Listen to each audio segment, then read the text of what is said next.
Hi, Randy Hatcher here, author of The Birth of a New Workforce, and I'm president of MAU Workforce Solutions located here in Augusta, Georgia. Hey, thanks for coming back to my blog. What I'd like to talk to you today about is chapter 12 in my book, which I touch on having another tool in your corporate toolbox that can make you more successful. So I hope that you'll stay with me here for just a few quick minutes as I tell you what you can learn in this chapter.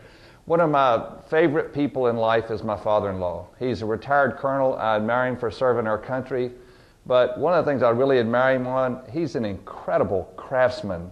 There are things that break at my house all the time. I'm terrible with those things. And I'll call him sometime. He'll come over, and the tools that he comes over with are incredible. And I said, you have a tool for that? You have a tool for that? You have a tool for that? He has a tool for everything. So consequently, he gets more done quicker, he gets more done cheaper, and he gets the work done, quite frankly, better than anybody else I could call. So when I think about this in chapter 12, what I talk about is what are some tools that maybe you don't have in your toolbox right now that could make your company more successful? And I talk about three different things. First of all, I talk about how companies ramp up and ramp down new products. And in this case, manufacturers. So manufacturers, when you think about the shelf life of all your products, they're getting shorter and shorter and shorter. So you have a new product that's being run, but you still have the old product that has to be managed. How do you manage the old product, especially with labor and resources, when you're trying to ramp up a new product? Do you hire new people, lay off the people once that product gets ramped up? It's a dilemma, right?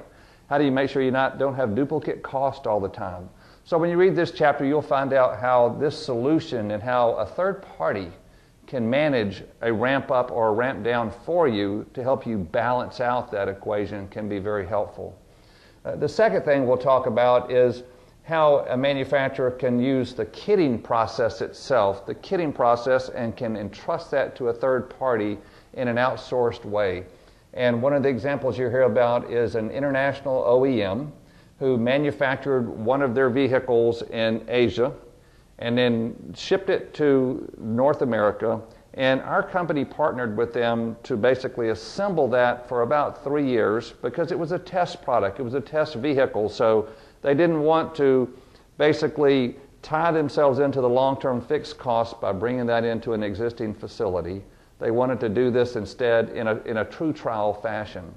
So in this case, you'll learn how you could maybe hand off part of a new trial product to a partner to manage that for you until you can learn whether or not that's successful.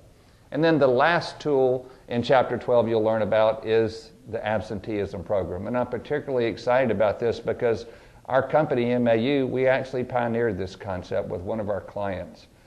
My belief is that most companies have somewhere between 4 and 8% of fixed labor cost embedded in their company just to accommodate planned and unplanned absenteeism. That's expensive. Who can afford that today when we're trying to be leaner and leaner and leaner? So in chapter 12, you'll learn about a model that we've designed to help companies basically get their fixed costs down and respond to absenteeism in what we call real time through the use of a cross-functional work team that can work in all areas of the plant with just one phone call in the morning.